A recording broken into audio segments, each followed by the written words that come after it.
The Eternal Compass, a homily on the Decalogue, Introduction. In an era characterized by moral relativism and the rapid shifting of societal values, the human heart often seeks a foundation that is both steadfast and true. We find this foundation in the book of Exodus, where, amidst the thunder and lightning of Mount Sinai, God bestowed upon humanity the Ten Commandments. These are not merely ancient prohibitions or a burdensome list of "thou shalt nots." Rather, they constitute a divine blueprint for human flourishing. They are the Magna Carta of the spiritual life, designed to liberate us from the chaos of sin and direct us toward the peace of a life lived in harmony with the Creator and our neighbor. The foundation, our relationship with God. The Decalogue begins not with a command, but with a declaration of identity.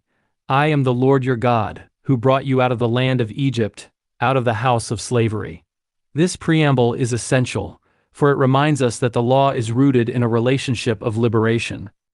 The first three commandments, concerning the exclusivity of God's worship, the sanctity of His name, and the hallowing of the Sabbath, establish the vertical dimension of our lives. When we put no other gods before Him, we are protected from the modern idols of wealth, power, and ego that seek to enslave us. By honoring the Sabbath, we resist the relentless machinery of productivity and reclaim our identity as children of God, defined by His love rather than our labor. These commandments remind us that if our relationship with the divine is misaligned, every other relationship in our lives will inevitably suffer. The structure, our relationship with others.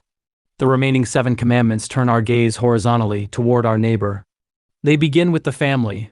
Honor your father and your mother, recognizing that the stability of society depends upon the sanctity of the home. From there, the law extends to protect the fundamental rights of every human being, the right to life, the sanctity of marriage, the integrity of property, and the value of truth. To not kill is to acknowledge the divine spark in every person. To not commit adultery is to safeguard the covenantal trust that binds society together. To not steal or bear false witness is to uphold the justice and honesty required for communal life to exist. These laws act as a protective hedge. They do not restrict our freedom but rather create the safe space in which true freedom can exist. Without these boundaries, we are not free. We are merely vulnerable to the whims of the strongest. The interior life, the command against covetousness.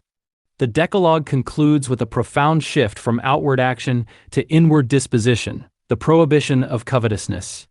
This final movement of the law reveals its true depth. God is not merely concerned with our hands, what we do or take, but with our hearts. He understands that every outward sin begins as an inward desire. By commanding us not to covet, the law invites us into a life of contentment and gratitude. It challenges us to find our sufficiency in God's provision rather than in the pursuit of what belongs to another, the fulfillment of the law.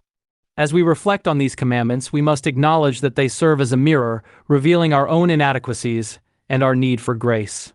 In the New Testament, Christ did not abolish these laws but brought them to their fullness, summarizing them in the dual command to love God with all our heart and our neighbor as ourselves. The 10 Commandments are the grammar of that love. One cannot claim to love God while profaning His name, nor can one claim to love their neighbor while stealing their livelihood. Love is not a vague sentiment. It is the active fulfillment of the righteousness outlined on the stone tablets of Sinai. Conclusion. The 10 Commandments remain as relevant today as they were 3 millennia ago. They are the North Star for the soul navigating the complexities of the modern world. By adhering to this divine code, we do not merely follow a set of rules. We enter into a way of life that honors the dignity of the person and the sovereignty of God. Let us therefore write these laws not just on tablets of stone, but upon the fleshly tablets of our hearts, that we may walk in the path of life and reflect the light of God's justice to a world in need of direction.